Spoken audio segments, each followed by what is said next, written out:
We're chasing comedy, working on jokes, working on bits, seeing what sticks, seeing what stinks. We're Brian and Dustin, and we're chasing comedy. All right, let's get this thing started. Hey. I don't need that kind of alpha bro energy. We're already started. That's the thing. I already started it. I was crushing a joke up top, and then you're like, so are we starting yet?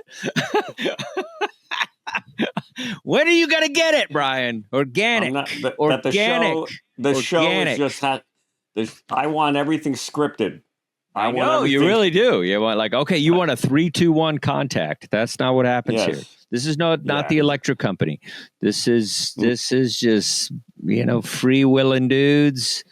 We don't know when it's going to start. It's but I like that soundproof blanket. Have you ever bought a weighted blanket? Those things. That's a weird one. I tried to do that. Talk about feeling smothered. I mean, that thing is and you get so hot, and I guess the point is that you feel like the hugs you didn't get as a child, you're going to make up for it with a 70-pound blanket. Yeah. Did you get, that's going to make up for all your trauma? Yeah. Just a blanket that you can't kick off yourself because it weighs too much. It gets hot. You get so hot in that thing. It's the loving parents you never had. Exactly. Right. Just as smothering. There you go. I want to get smothered and feel something, But, and that which brings us to one of the things. See what I did there? Is this starting? Are we going to do this or what? Have we started? Are we going to do this? Have you started yet? Which brings us to.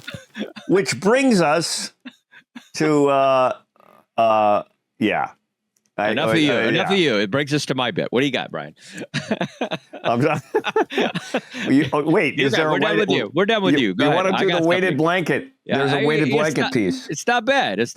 People buy these things, Brian. I don't know if you know about the world, but what happened to your weighted blanket? That's what I want to know. You had one, and then you got rid of it. That thing. Well, that's the thing. We were moving to L.A. from New York, and it didn't make the cut. But 89 VHS has made it, but my weighted blanket did not make my 8-track tapes made it, but not the weighted blanket. I do have some 8-track tapes. Yeah, I'm a big fan of 8-tracks. Yeah, it was the lack of technology that I loved about the 70s. Like the 8-track was funny because you would put it in, and then it'd be like in the middle of the song. You had to wait for it to go to the next track. So you'd just be like, oh, okay, it's almost over. And then your favorite song's almost over. Then you had to wait for it to Well, the 8-track tape, I thought that was really funny, the 8-track tape, because it made no sense to me. Because if you're going to use a tape, yes, I understand that the benefit of I never saw the benefits were far outweighed by the liabilities of an 8-track tape. Because first of all, they were bulkier than a cassette. The cassette came out first, though. And then the 8-track came out. No, that's not true. Is that true? No, Adam, Google that. There's no way. I think there was tape capability. The reel-to-reel, obviously, but I don't think because that was a big deal. It was like the CD when it came out, the compact cassette you could put in your car, and you could put it. Yeah, if that's the case, wow, they really had a slow burn on that opening. Well, that's your problem. You must be right, because 8-track. It must have been 8-track records, 8-tracks. Tapes, because tapes did away with 8-track. Yeah, right. It's records. It's records. 8-track, cassette, CD, digital, MP3s, whatever. Then digital. And it must have been 8-track 8-track second. I don't know where. Cassette tapes were introduced in '63, and 8-tracks were introduced in '64. But 8-tracks were more popular. At first. Thank you, voice of God. Right. You know what? I'm right. Sort of. You're sort of right. Well, because I do remember a time when they were competing with each other, but I didn't understand what the appeal of 8-tracks is. I never bought an 8-track player because I thought it was weird. Because why have something that you can't make your own? Because you couldn't record on 8-tracks. That was the thing. There was no blank 8-track tapes. Yeah, it was like a Beta VHS, Betamax VHS kind of situation where it's like Beta came out and VHS was out, and people were leaning towards Betamax because it was better quality, but then it ended up something was off on it. Like they didn't have enough tapes or something. And that's a kind of a sad thing that particular technology. I mean, at least records had a long shelf life, but the 8-tracks came along, and there was a certain look at that square rectangular box of songs by the Allman Brothers right there, right? It's like I'm going to shove that in there. I love it. And now it's gone. It had a very short, lifespan. Dude, everything's gone. You go to like a record store, and the saddest part of a record store is the CD bin out front. It's like the saddest, scratched up Terence Trent D'Arby CDs, for like $1. Wishing well. Yeah. That's funny because I actually Googled Terence Trent D'Arby not too long ago because what? You're the only one. I know. Because he has like 8 albums out. He's one of those guys, and he has like this like supposedly great song because he was supposed to be like the next big thing when that album came out, and then sort of disappeared after that. But he did a Schroeder Sanders, like he talked himself up so much. Mm-hmm. He said he was going to be bigger than Elvis. He said everybody got turned off of him when he was like, not singing. He was like just awful to deal with. Yeah, he tried to do the Prince thing and like make a bunch of albums, but it's different genres of music. But I think he definitely has a catalog of something. But I don't know if he still works, but he's definitely records. I don't know if he's touring. I literally have a Terence Trent D'Arby song, and I cannot remember the name of it, but it was this semi-hit that he put out somewhere not too long ago that was almost, like one of those low level, hit things, not top 40, not top 100, like probably 139 on the R&B, funk charts or something. Yeah. I mean, Wishing Well was huge, and he had a great look and he could dance, but something, you turn people off, man. You get too cocky. But what about If You Let Me Stay? That was a great song. Nobody remembers that one? Yeah, he probably has 3 that were like radio hits, but Wishing Well was a big video. Yeah, that was the big video. And there was If You Let Me Stay was another song that was really cool. I think off the same album. So, yeah. Yeah. No, but I think there is something to that where it's like we want our athletes and our artists to be confident, but it's like, but there's a limit. If you're like, there's some people that could be egotistically ridiculous, like Prince, but can back it up with the genius of and the dues that he paid before he acted like that. It's like you can't come out of the gate like, I'm as good as Prince. Like out of the gate, you got to work your way up to that. 40 Grammys, a movie, do something. But when you're just like, I'm better than everybody. And comics, we deal with that all the time. There's always some comic that's just like flexing in a green room. Yeah, there's something interesting about that. The fact, like Steph Curry, does like a little bit of like showboating on the court, but he never gets any grief from anybody because he's that good, right? Yeah. It's astonishingly good. So he goes, he's allowed. He's allowed to go night when he hits a 3 that puts the other team, over the edge, and he can gloat, and it's nobody blinks, and they just go, he's the best. It's a pump up thing. It's like a hip hop thing. It's always been this thing. But I like Jokic because from the Nuggets, because he's like, he doesn't care that he's good. Like he doesn't even like, he would rather just be riding horses somewhere. Like he doesn't give a crap. He's into those little chariot horse things. Right. And the sports press doesn't know how to process that. Like they go, what are you going to do now? He's going to go, I'll go home. I'm going to ride some horses. Like now that you won this, how did you feel about the fact that you got a quadruple double for the first time? And he could not care less. Like, and he's got the exact right attitude that no one in America has in terms of that idea, which is like not, all this stuff is, he's like, all of this is ephemeral. It doesn't mean anything to me. It's great. It's great. Got to win. I love it. I mean, I'm like that too sometimes. People are always like, are you excited to do comedy? I'm like, no, not at all. When it's over, I'll be happy. Mm-hmm. When the show's over, that's my favorite. When the show's over is my favorite feeling in the world. You can go. You can go. And you can relax. You can just you don't have to worry about it. Well, so which leads me to. There we go. Now you coach people. I coach people, and I always say use the stuff in your life, as your material, right? Okay, my dad was a comedian, and my grandfather was in vaudeville, and I have never talked about that on stage. I've never talked about the fact that I'm a third generation stand-up comedian, and very few people can make that claim, Sure. And I guess you could say that.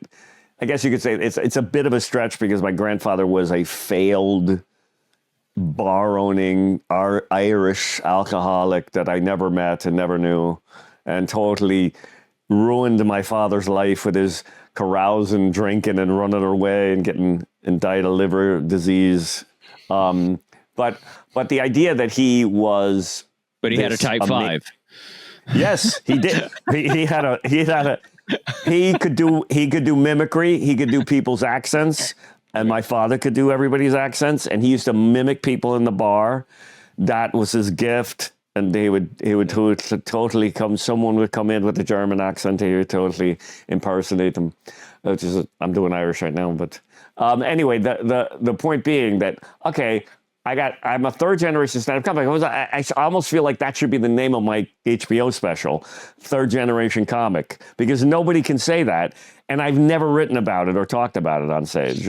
And I feel like, I don't even know where to begin. Like, what do I even say? Like, other than goofy. Well, yeah, especially as a white guy. I mean, you're not a Rock or a Wayne's. So, yeah, absolutely. What does that mean?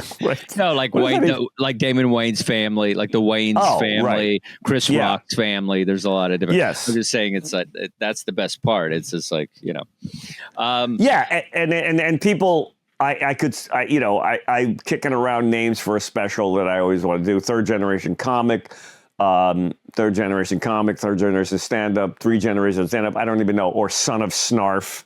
And talk about the fact that my father was Snarf on the ThunderCats, but that's just so weird, But that doesn't appeal to me as much as just saying he was a comic and what that did to me, for me, and, how it enhanced and ruined my life at the same time, like all of those things that your family, it's great. It's great. I'm a third generation alcoholic, so that is way cooler that yours is a comedian. Okay, but what I just go, I don't have any jokes for it. I don't even know where to begin. I think that's your problem. You're seeing it as jokes, and I think it's not jokes. That's where Brian gets vulnerable. That's where Brian tells his story. And I think that's where you Gary Goldman it a little bit, where you change out of jokes into a life story, or I think it's not just the incredible tight bit. I think it's more about, this is my journey. And I think you could do both, how that is, where you could just, kind of be vulnerable and then hammer it out. And then, but I think the idea of how many comics when your grandfather started? That's kind of funny to me. There's like 6 guys, 3 of them were, herders and, goat herders. Yeah. Goat herders. You know what I mean? Like, that's funny. Like the idea, it's like, there wasn't really a stage. It was just like the corner end of the bar. He did comedy for sheep, basically, but like that kind of thing. Yeah. And then, it's really weird. No, you're absolutely, everything you're saying is correct. And this is exactly the stuff I would tell anyone. If I was talking to me as a coach, this is what I would be saying. Yeah. Well, right now I'm coaching you. So let's do it. I'm in it. And I'm still going, what do I Well, I think you should listen to, actually, I don't mean to always keep talking about him, but Nate Bargatze, I was yelled at by a clown. He talks about his father being a magician. And so the whole thing is kind of like this thing about your dad being, so the idea that your dad is like, on the cereal commercial everybody's talking about and at school, like that's just the weirdest thing, Franken Berry or all that stuff. And so, and then the cartoons everybody's talking about, that's my dad. dead and whatever. And like, no, it's not. Or I don't know if they denied it or how that relationship was as a child to all of that stuff he did that was child oriented, as far as, commercial, cereal commercials and, animated voices. So I think the journey of how you responding to it is also definitely a bit. Well, it's also ties into this thing where I've been telling MCs when they say, what do you want me to say about you? And what's your credit? And I've been saying, I'm the Honey Nut Cheerio B, right? And I was the Honey Nut Cheerio B for 2 years. And say that. Say he was the voice of the Honey Nut Cheerio B. And then I go on and I do, I've been on Letterman. I've had a really long career in show business. I've done this, that, and the other thing. But nothing excites an audience more than when they hear that I'm the guy going, it's a bigger taste and a better crunch, even more for your big mouth to munch, and I think I've talked about this already, right, Adam? Yeah. Okay. I know that we're getting the red light. But the one thing we didn't talk about was going somewhere new. The one thing, I know I haven't talked about my dad being a comic and my dad being a voiceover guy and Well, a couple of things are interesting to me. I think one thing that's like a lot of us comedians who don't have parents that were in showbiz or whatever, it's like basically we think of like ourselves as comedians, and I'm like, all right, my dad was a salesman, and so I think as a comedian I use some of his, like, he's very charming in the way that he's was able to get people to buy into himself and whatever he was selling, and so I could take that and be like, this is who I am, from my father that helps me in comedy. My mother's very quick, she's a little roasty, she has a fashion sense or whatever, so there's things I could take and be like, I got that from my mom, I got this from my dad. But with you, it's like this ridiculous catalog of voices and stuff that you can do comes from some, drunken grandfather that you never really met. And I love how did you meet him or no? You've never met him? No. I never met mine. He died. I mean, he died when my father was young, so I wasn't even close, too. Like way. He died like when my father was like in his teens, I think. And so I never like even so I never met him. Not only did I not meet him, but it was like he was long gone. And my father talked about him as like this shadowy figure that hung over my father's traumatic childhood, that my father would talk about ad infinitum, and would always talk about how lucky I was to have my dad in the house at all. Like that that was my father's favorite jujitsu move. Like if I'd say, Dad, can we go out and play ball? Play catch, and my father would be like, nah, not really, but just be lucky. You should be thankful I'm here. And there was so much pain around that. And I think why I've never talked about it is because there's an inordinate amount of pain there. Where my dad was just like, I go, Dad, you never spend time with me and never play. Yeah, I'm here, aren't I?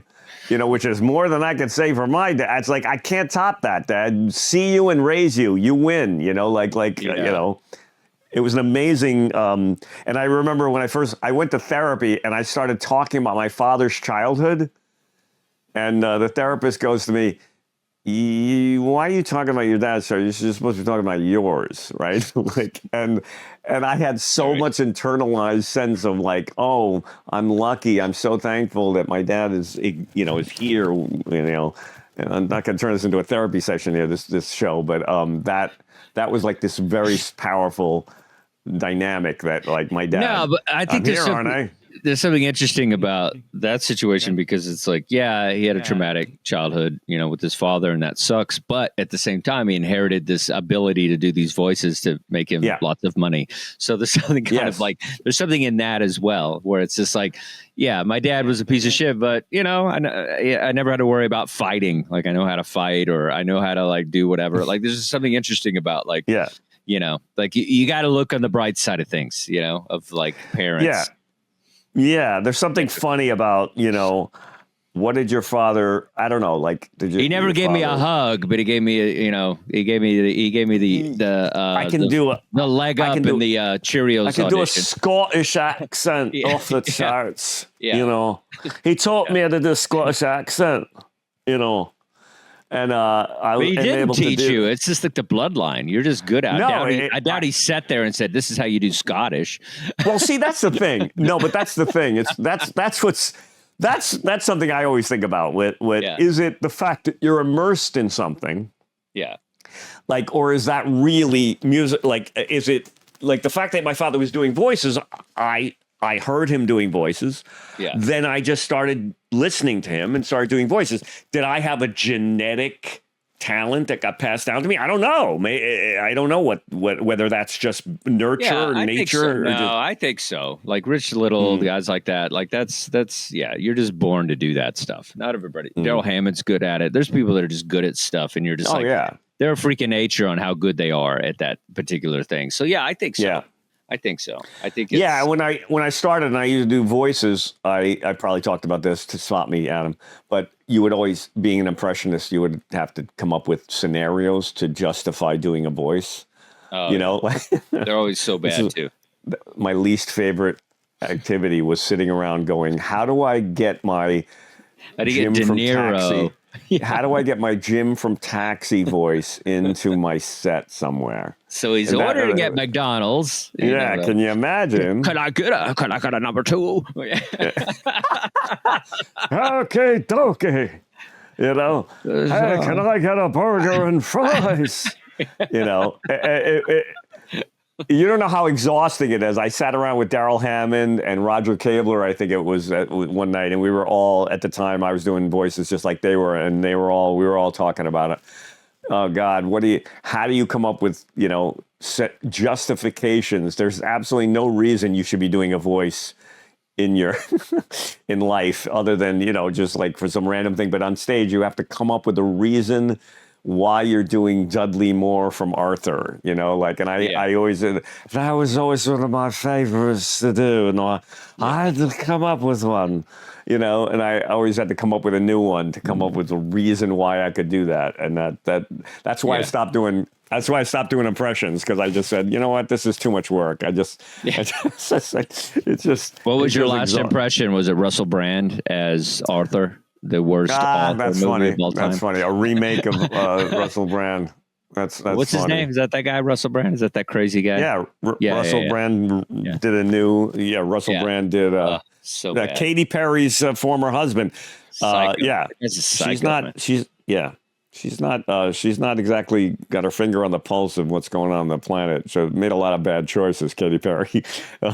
Russell Brand going to space, I mean, she could go to space. Why not? I don't know what the big deal about it is. Like, everyone's angry. Everyone's angry about the space. Everybody gets thing. angry about stuff like that. There's so many other things to get angry about. Not if somebody's rich enough to get on a spaceship and go up for 10 seconds. I don't care. That doesn't bother me.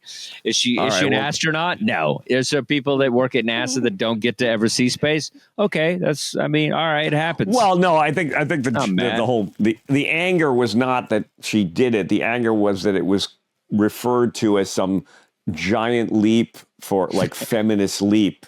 Whereas, and it was being portrayed that way, and everybody was like, nobody gives us, you're just a rich woman with a lot of money that took a joyride. No. She's someone that paid her dues, and so I get sensitive to artists being called out as rich people, because there's a time where they had to struggle and figure it out and pay their dues. Absolutely. I don't call money. Yeah, I don't call artists rich people. I call like people like, that invent things, get things from their dad or whatever. That's rich people. In the negative sense. No, Katy Perry worked her ass off to, become a recording artist.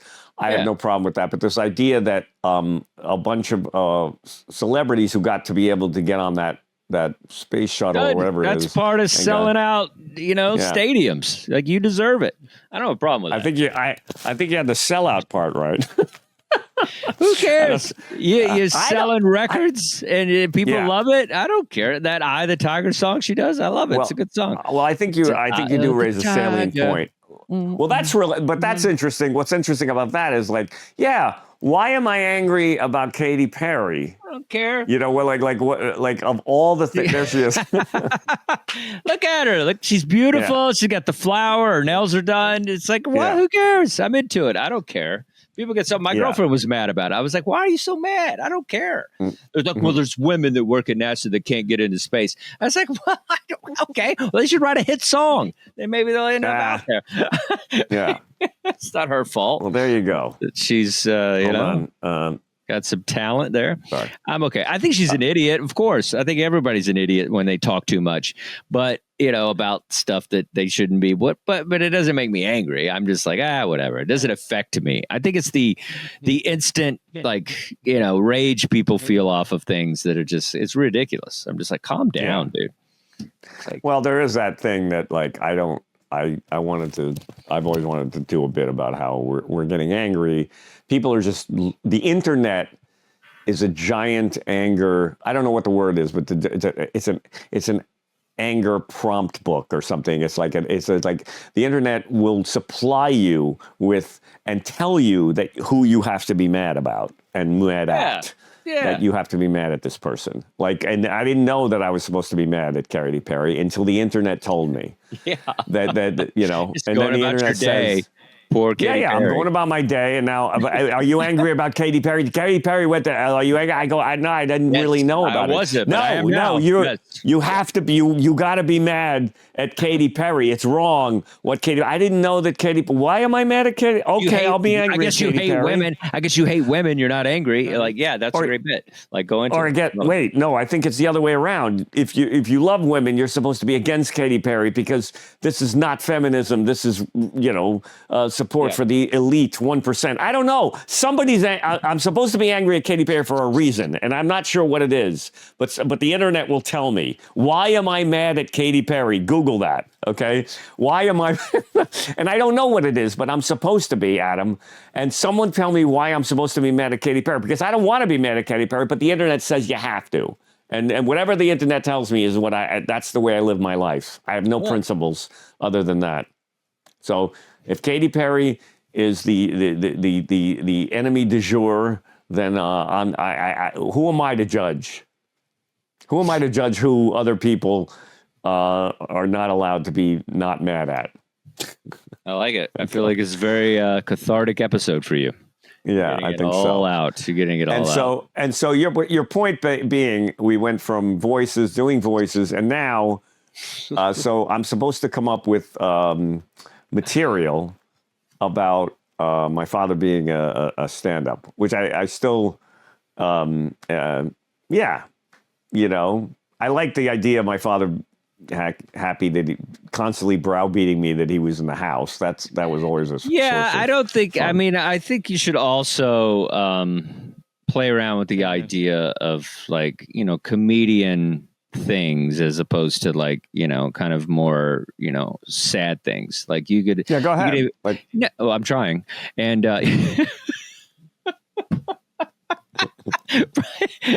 you can't take a second around this guy. Well, go ahead then. Have we started yet? Have we started? Jesus. Well, then give me a bit. Good God. You're difficult to coach. But just even think of things that are comedic in the sense of my dad, like a roast battle kind of thing could be funny to me. Like the idea of I knew I wasn't like other kids when I would come home and this would happen. Every time I would start to cry or get mad about it, my father would give me the light or, something that feels comedic, in the sense of I don't know, just something about the comedic life and then kind of fusing it into, being raised by a stand-up. That's the idea of that is really funny. Stretch. Yeah. Being Stretch, being raised by a stand-up comedian. Okay, wrap it up. What do you want me to say about you? Yeah. So I'll leave you with this, Dad. Or whatever. Just something kind of, this that world of having a comic dad, a voice dad, and what that is like. Because that's why I wanted you to listen to Nate's thing, because it's just having somebody's father that's in showbiz is just. I mean, the idea of that is crazy to me. And then it's like, and then it's also, it's like, there's got to be some competitiveness to it as well after a while. Oh, absolutely. Like, you know, yeah. But the problem with like Nate, I think I did see Nate's bit. It's great. The thing that Nate does on it, like he went to gigs with his dad, right? Like, isn't that like part of it or no? I don't remember. Yeah. They work together and stuff. Yeah. I never did any of that stuff with my dad, like other than going to some recording sessions. But I never saw him do stand up like live. I never went to a gig. Like I could lie and say, you know, and say, yeah, he used to take me to gigs in the Catskills or something. But I like the idea of my dad was a stand-up. I don't want to lie. I don't want to go, you don't need to lie. You don't need to lie. Yeah. I'm not telling you to lie. No, I know. But I feel like Nate's thing is like he went to the gig. No.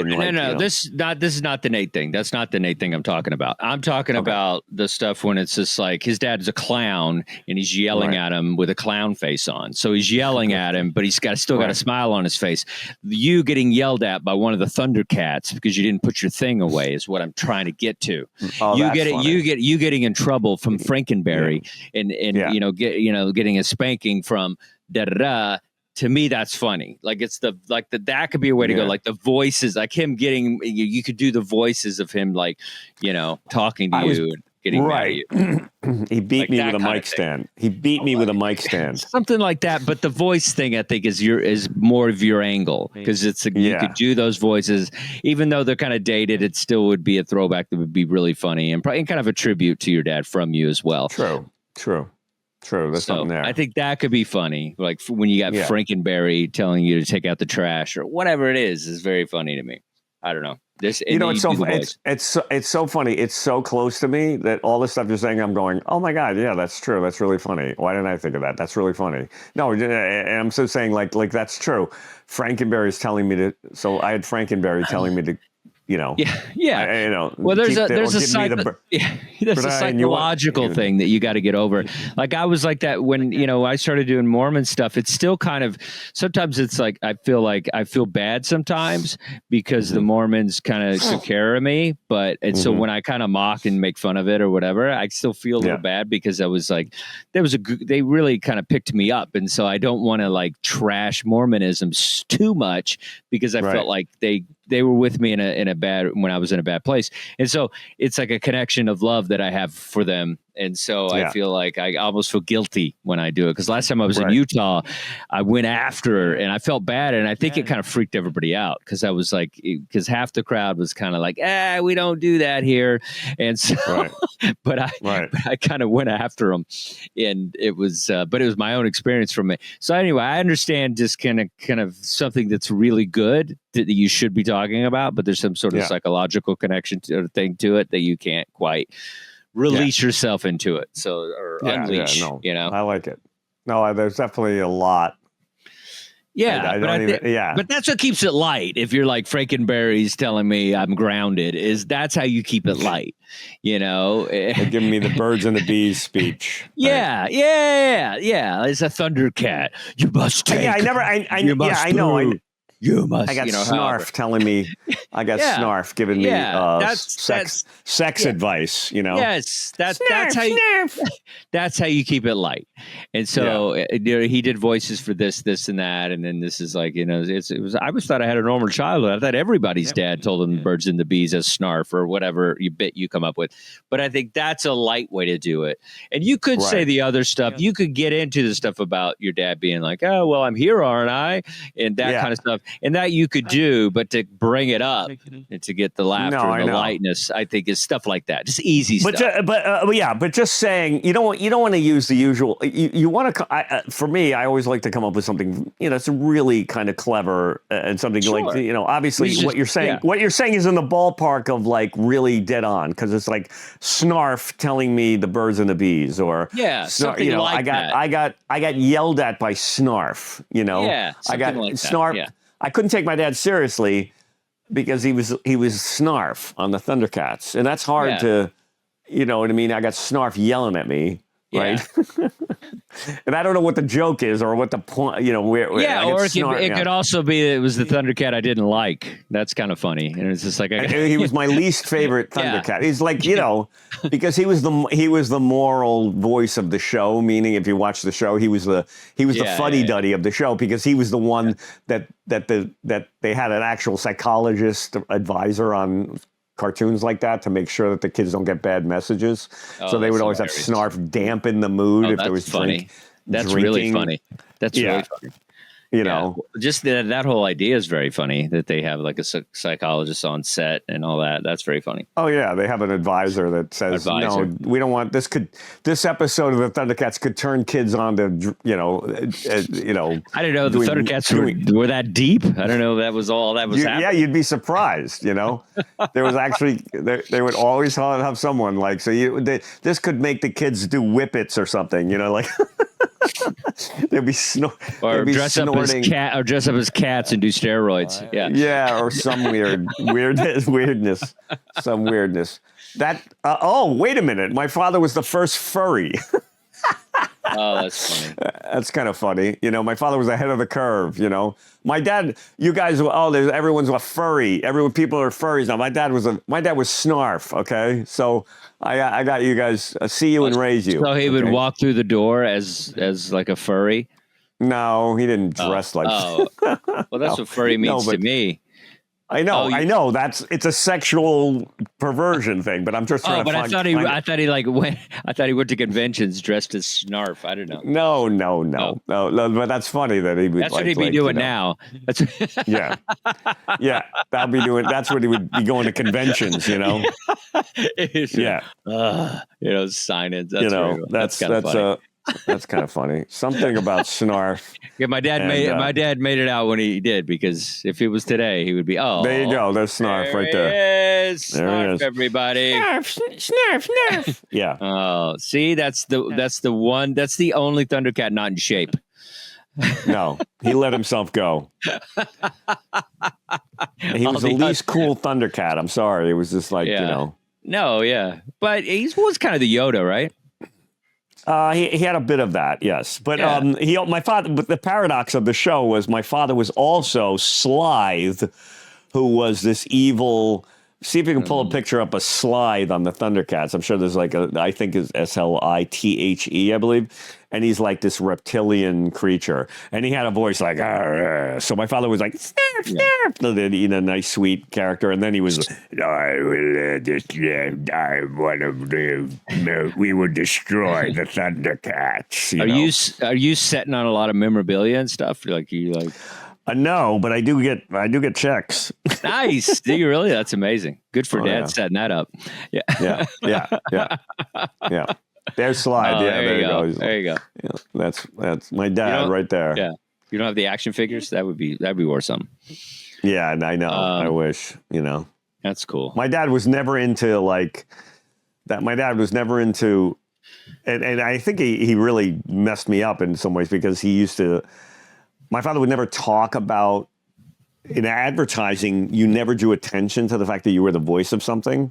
Okay. Because they wanted it to sell. It was like kind of a Disney thing. So if you were Frank, so he would not even barely talk about the fact that he was this voice or something because you never wanted the person with yeah. And so he would not draw attention to himself like that. Like I was the sort of sheep and I didn't even talk about it. I still don't talk about it on stage. And I always thought I don't want to draw attention to myself because then if you say something online, it's like Gilbert Gottfried, that whole Gilbert Gottfried thing, where he was the Aflac duck and nobody knew it was Gilbert. Nobody even knew. He just was.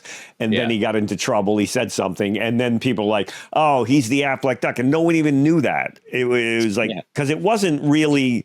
It was just Aflac, and it could have been anything, but so he got into trouble because of the whole lot of tweets that he put out. And you don't want your 6-minute bit on tariffs to get you to get those checks, get those checks stopped. Yeah, exactly. That's like a weird. That's such a Do you want the checks to dry up simply because I Snarf money dried up after Brian weighed in on Gaza. you know, right? You know what I mean? All of my income suddenly went to pot because this cartoon character had thoughts on the Gaza Strip, you know? New 3 minutes at the comic strip on the Late Show. Yeah. I mean, there's something really funny about that. I don't know what it is, but you don't want, my father would never talk about something. I have, personal stuff. That's funny. Yeah. Yeah. But that's really funny. Like the what happened with Gilbert Gottfried, and my father was the voice of Snarf. And I guess you don't want Snarf weighing in on Ukraine, right? Yeah, that's funny. Like that's really. I like Zelensky. Snarf Zelensky. If the Thundercats were here, they'd defend Zelensky. They'd be against Putin.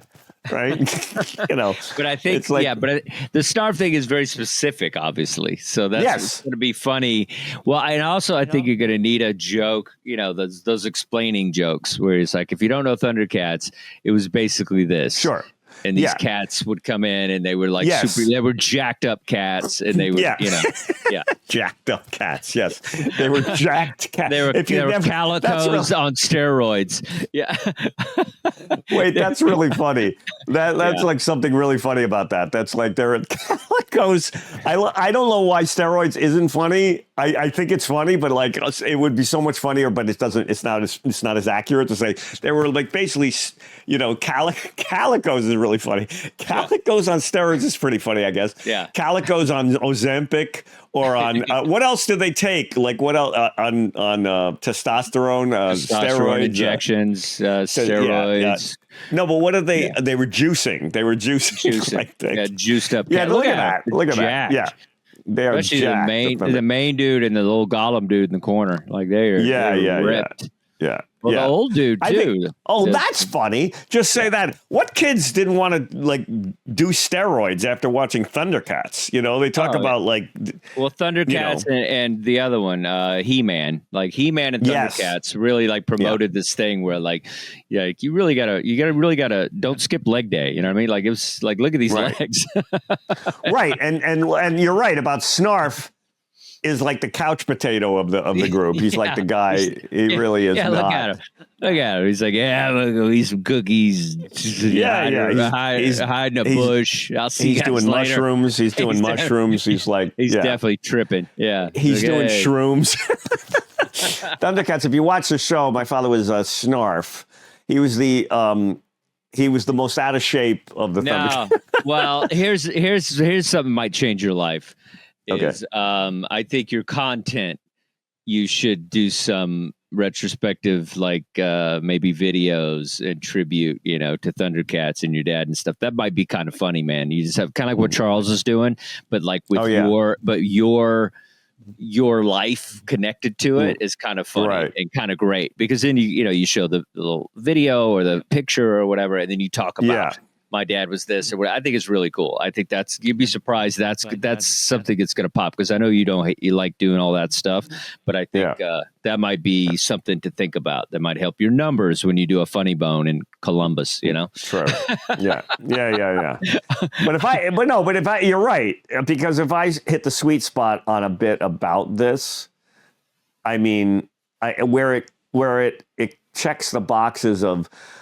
I'd like it to have that dynamic of father and son bit that you see all the time. Like my father was this and he did this, but with that melded onto this craziness, you know? But just talking to camera is what I'm saying. Just like, regular. Oh, yeah, I know. But the bit is associated with the bit is great. On stage would be fantastic. Yeah, I just think it's nobody has this life. Like, that's what I always tell people. I go, when you have something nobody else has, it's like, you have to bring it into your comedy life somehow.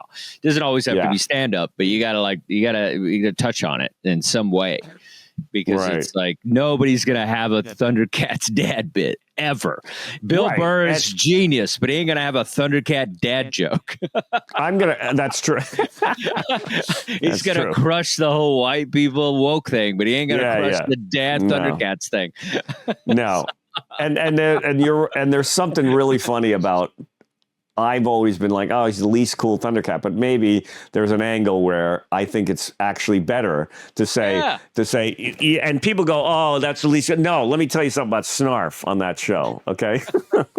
Like, the other ones, look at him. They were all doing steroids, you know what I mean? And he was doing He's older, right? Is he older? He's older. Yes, right? he's older. I think he hangs out with Alan Watts, and he was he's a probably philosopher. like Yoda. He was probably like Yoda. Like he had some combat in his day, and then he's just like got too old for it, and he's just like, I'm just gonna eat cookies and tell people what to do. Yeah, what's the joke? It's if Yoda had an affair with Garfield or something. Yeah, but Yoda was a badass. Yoda was a badass. Yes. But Garfield maybe wasn't. So maybe, it's like but maybe this guy was like Snarf, whatever it is. That's like what I'm maybe, saying. It's almost close to be Yoda. It's like if Yoda and what's a famous cat? Garfield for sure. Garfield for sure. Yeah, like, he's a total. Garfield. I don't want to say. It's got to be a cat. Garfield. It's got to be a cat. Oh, excuse my language. There we go. We were perfect. Now you got to go back. Bleep that out, will you? Yeah. Fix that, Adam. Fix that in post. Because you don't have any time. Anyway. You have all the time in the world. Garfield slept with Yoda? No? I mean, I hate those kind of things, but it's... I know. But it's like Yoda and Garfield had a kid. Uh-oh. What the hell is that? Do you have time to put that in AI, Adam? If the child of these two, of Yoda and Snarf... Yeah, Yoda and Snarf had a kid. What would it look like? Basically Yoda... It is Brian. How funny would it be? It's just Brian's face. No, but it would be funnier if it was who's like an old guy who used to do drugs. Let's see like what this is. See what this is. Yeah, me. Well, me. but Terence McKenna, somebody in the drug community like Timothy Leary or something. That's what I picture Yoda as, some kind of mystic, goofy mystic guy. So like Timothy Leary and Garfield and Yoda had a kid, it would be whatever. Timothy Leary, I don't know who that is. Timothy Leary, you don't know? No, I don't know who that is. Oh, really? I knew Bukowski. That's my drug guy, my hero. Bukowski? Charles Bukowski? That's my drug hero, but I don't know. Yeah, but the guy that wrote the Gonzo journalist guy that wrote that. That's not his name. That's Hunter Thompson. That's what I'm thinking of. I know who Bukowski is. He's a poet, but he's he's a barfly. No, what? But you said McCleary or something. Is that the character in the book or something? But Hunter S. Thompson is the Hunter S. Thompson. Timothy Leary was one of the first guys to do LSD in the '60s. He was a famous. He had a no-hit game with the Pirates. I'm kidding. That was Doc Ellis, but yes, you're right. Right? Yes. Doc Ellis and then no-hit game with the Pirates. Was that a no-hit or a perfect game? I can't remember. It was he did one LSD. Whatever it was, impossible. He said the LSD was telling him when to throw and like all that stuff, and it was pretty crazy. Yeah. I love that story. He saw Snarf and that was before the show was on. Well, comedy was like that too. There were guys that would just be coked up and have great specials and do amazing things on stage. So drugs are a weird one, man. It's like it's like would we have what we have without the drugs? I don't know, man. There's a lot of music that probably wouldn't be out there. There's a lot of art that probably wouldn't be created. So it's a weird one. Yeah. I don't know. So what do you now? What and now what do you have? Like, what are you working on? What do you got? What do you? I'm just counting. Well, I would probably organically come up with something, but now that I have to under this pressure, the guise of action, I gotta find myself. I was actually going into that, but here once again. Okay, the drug thing. I mean, it's been talked about a lot, but it's like the idea of, and this is funny to me, like, because it's like, what is the Doors without drugs? The Monkees? You know what I mean? Like, there's something funny like that to me. That's funny. Yeah, it's like drugs, like... Yeah, Hicks nailed this, but what you just said, I've never heard that, which is like Hicks did the whole thing about burn all your records if you say no to drugs and get rid of all your records. But what you just said is really funny. That's really funny. There's a definite bit there, like where if you take drugs away from Led Zeppelin... You have Supertramp or something, you know what I mean? What do you like without drugs? the without drugs, the Doors are the Monkees. Okay, like yeah. Okay, although that is kind of silly because that show was very psychedelic. If you remember the Monkees, it was surreal. They were probably doing. You know what the odd part is? I think the Monkees did more drugs than the freaking Doors. Right? If you watch that show, and the Beatles, yeah. But the idea of that's really funny. If you take art out of, if you take drugs away from art, then what do you have? Like if you take a painter who did like kind of drugs, I don't even know. Yeah, like the Nirvana, Sugar Ray, or something. Like but the names are the key thing. It's like if Nirvana, you take drugs away from Nirvana, and you got Nickelback. You know what I mean? You got that's Creed or something. You got to nail the names. It's the key thing. Sugar Ray, I get it, but Nickelback, you got to nail it. Yeah. But Nickelback is just a Nirvana without drugs. You're probably going that way.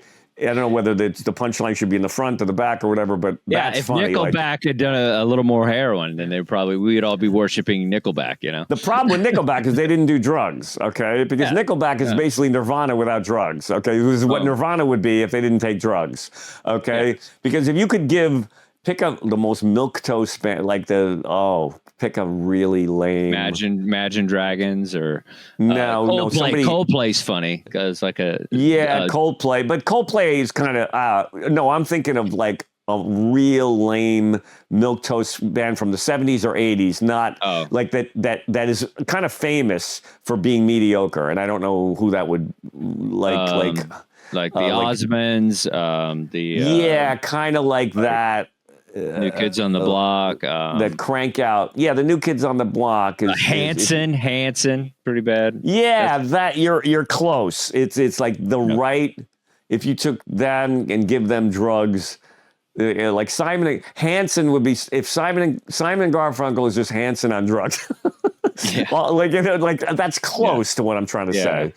And and if you took drugs away from the Indigo Girls, they'd be straight. But I don't know.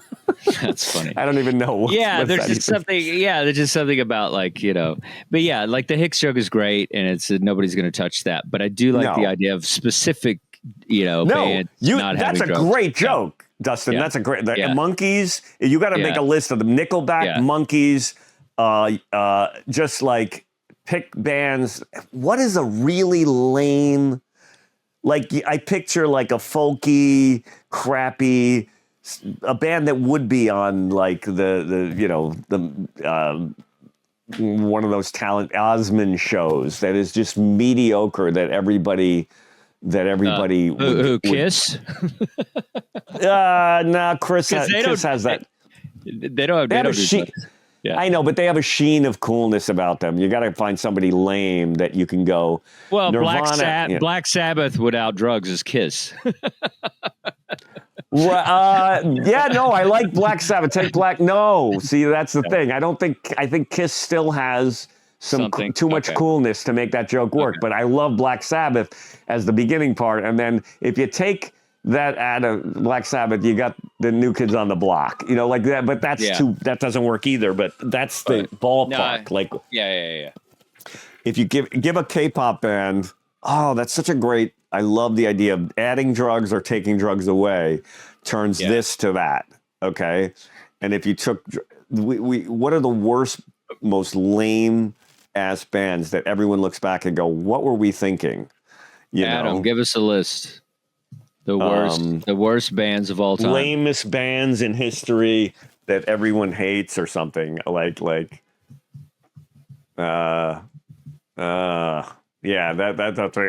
a great formula. Lamest bands ever. Bands without drug, bands with drugs. Creed, Dave Matthews, Hootie and the Blowfish. Wait, Hootie and the Blowfish is funny, right? If you took Nirvana and took away the drugs, it'd be Hootie and the That's funny. Maroon 5 is kind of funny. That sounds funnier, actually. Hootie and the Blowfish. Such a funny name of a band.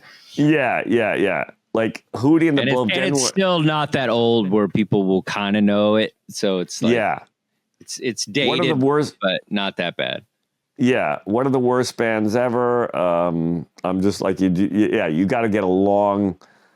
Imagine Dragons. Adam, do you have a list? Just say the worst regrettable bands. Can you put it in there or no?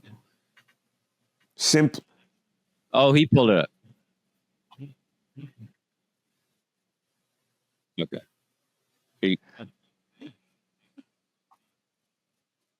Yeah. Matthews is a very talented band. It's weird when talented bands get slammed for. I mean, Nickelback's talented. It's so funny when people get slammed and they get caught in this thing. And it's like I don't know how it happens. You know, Creed is a talented band, and it's they get caught in this thing, and then they're just like a laughing stock, and they're so good, and it's just like you know, it's just so crazy. Like you just never know where it's going to swing in your favor or not, and it's like far as the hipness or whatever. Yeah, and it's really funny. The delicacy of this is like Twisted Sister would be better than Kiss to me. Or maybe not. I don't even know. Like what is one of those really lame hair bands? And you'd say Led Zeppelin without drugs is Poison, but Poison did drugs, so you gotta. They did drugs. They did. Yeah. It would be like, I can't. Adam, put in bands that don't do drugs. There's like four bands. You're like, oh, okay. Bands, like sober bands. That's actually interesting. A a lot of them are sober now, so it might be a kind of a weird list. Right. I know Ozzy's sober now, and like all these people. I mean, if it was a female band, if there was like I wish there was like Bananarama is kind of funny, even though Haircut 100. Oh my God. This is a tough one. The specificity of this has to be like Hole, like what's her name from Hole? What's the dated Courtney Love. Courtney Love. Thank you, God.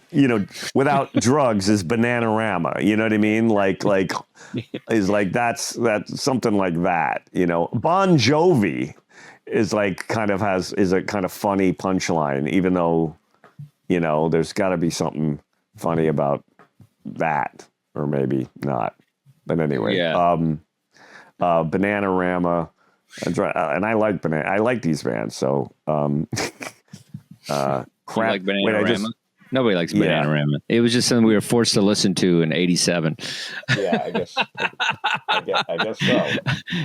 Were you going to a Bananarama concert with your shirt on? Like, come on, nobody was into Bananarama. It was like it was in our ear, but nobody went out of their way to play it. I can't imagine you putting in the Bananarama CD. Right. Yeah, that's true. Nobody's cranking out the Bananarama CD. You're hopping into your Honda Accord, just dropping a Bananarama CD. Yeah. Venus, she got it. What was that song? Venus, got it. Venus. This is one of those ones where it really is like you have to, the specificity of the references has to be. No. I'm going to take off with it for sure. I'm going to I'm going to deep dive it and find it because there's various formulas you can go. You add drugs to Bananarama and you get Courtney Love, or you add drugs to, and it would be funny if you did like individual artists could actually supply you with some. It could be artists. It could be a lot of things. It's like a lot of actors. People, like things. It's a funny place to play, especially within that I do all the sober stuff. So I could play with the idea of some people say drugs are bad, and I'm like, actually, you need to quit eventually. But they have done some good things, and then just go right into things. So it doesn't feel like a Hicks bit, and just go right into the take this away, and it's this band, this way, this band. That's way it's my own, and not that bit. Yeah. What is in Nirvana and Nickelback. The syllables match. I mean, if you take the drugs away from Nirvana and you got Nickelback. Okay, is that the world you want? Right? Nickelback is just Nirvana without drugs. Right? Yeah. No, it's true. It's great. No, I love that one. That's my favorite one. That's good. Monkeys is pretty good for the Doors, but Nickelback, Nirvana is the best. Yeah. Yeah. Nirvana, so you only need a few of them. I don't need that many. And then I can go you don't some sort of like, what else did drugs? No. I like the idea of what else did drugs give us? And there's probably a lot to play with there too. Like, and I'm wondering, like, if there's even deeper, like, if there's even deeper place you can go with it. I don't know what that'd be in terms of, like, Jesus without drugs, like, would be, Anthony Robbins, you know what I mean? Like that, not that, but like, you know what I mean? Like, well, like, that's funny because Anthony Robbins is basically Jesus without any empathy or I don't know, like a self-help, like a guru without drugs. Gandhi, if you took, I wish there was like some of these, is there any evidence any of these people did drugs? Probably not, but there's something funny about an individual that was altered by the fact that they did drugs. That's Timothy Leary. Okay, that's what you were talking about earlier. Yeah. Okay. And what did he do? Let's see. Just Sigmund Freud. He did all this stuff on cocaine. His psychoanalyst. And then Carrie Mullis won the chemistry and Nobel Prize in chemistry after being on LSD and stuff. So that's interesting. Oh, okay. I see what you're saying. Timothy Leary conducts research on the psychedelics to himself. Yeah. Oh, okay. Yeah. Okay. That's where that came from. Cocaine. I love that. I've always thought that was funny. Cocaine and the Coca-Cola. Like that's here's the worst bands. Toad the Wet Sprocket. Yeah. Iron Butterfly. Okay, here's the worst band. Iron Butterfly's good. They're not bad, aren't they? Aren't they good? They were good. Number one is Insane Clown Posse. Okay, they're not bad. Michael Bolton. Okay, how could we forget Michael Bolton? Air Supply. Because it's 2025. That's how. But Air Supply, Led Zeppelin without drugs is Air Supply. That's funny. Like, that's close to funny. Okay. Well, yeah. That is funny. Yeah, I got it. Michael Jackson without drugs is LaToya Jackson. No, she took more drugs than he did. Probably. I'm just saying it was probably I was trying to get a joke out of there. Tito Jackson. Yeah. Oingo Boingo. Dan Fogelberg. These are great. I just found this whole list of, you know what I mean? That's really funny. Celine Dion is funny as a punchline. Like if you took a real hard rocker as somebody like Keith Richards without drugs. Like Janis Joplin without drugs is Celine Dion. Celine Dion. Yeah, that's good. Crash Test Dummies. The Hooters. The Doors. Wow, somebody said the worst bands of history. The Doors at number 37, which is weird. White Snake is funny. A lot of people hate the Doors. Yeah. White Snake is funny. The Spin Doctors is kind of funny. Well, I mean, to be honest with you, Led Zeppelin without drugs is literally White Snake. I mean, that's really funny. But I think his Air Supply is funnier because it's such an extreme. Yeah. No, it's funnier. And then Greta Van Fleet or whatever is, Iron Butterfly. Yeah. Yeah. Greta Van Fleet. Greta Van Fleet. I mean, it's just like the idea is very funny and you could play with it. But I like it a lot. I think I'll definitely. Yeah. We got cool, something. Man. See, we did stuff. We were organic and loose. We got things. And, Brian's getting you're getting the format of the show. It's taking a while, but you're getting there. You're getting there. You're getting 78 episodes. All right. What do you got? That's funny. That's wow. That's actually not bad. That's not bad. Yeah. That is not bad. That is extremely disturbing, and that I don't feel like I look anything like that. I mean, I do look something like that, but the eyes. You need a few more, little silver fox thing going on, and then you're good. I know that is creeping me out. Send me that picture, okay? That is, wow. Third generation It's not comedian. bad, though. I like it, though. I think it's good. I mean, it's got something there. Yeah. Now you got to write stuff about you being a third generation comedian. Or son of Franken Berry, or son of Snarf, or Snarf. third generation comic. Snarf. Yep. Dude, yeah. I mean, and then next thing you know, you're going to be making $40,000 a weekend at a convention, you know? So, yeah, right. I'm into it. Signing stuff. All right, buddy. Wow. This is great. All right. Good job, everybody. Well, folks, that's our show. It's time for us to go. Make sure to follow us, give us a like, drop us a comment, and always subscribe. We're Chasing Comedy on all the socials. We hope you had a gas, had some laughs, and maybe you learned something too. Until next time, we're Brian and Dustin, and we're chasing comedy.